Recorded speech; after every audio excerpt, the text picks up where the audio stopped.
Cowboy. I am continuing work on the backhoe cylinder.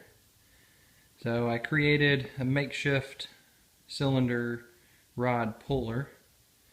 So as you can see, I've got a big piece of channel here sitting on the table and a tow strap running around it, hooked to both ends of the cylinder, and just cranked on it until it popped out. So you can see, I don't know how clear it is, but this one right here has seen better days. So I'll replace these seals here, and then replace that O-ring, and then there's a wiper seal in there. It's kind of dark, can't really see it, but replace that guy. Get this back together and get it back on the backhoe.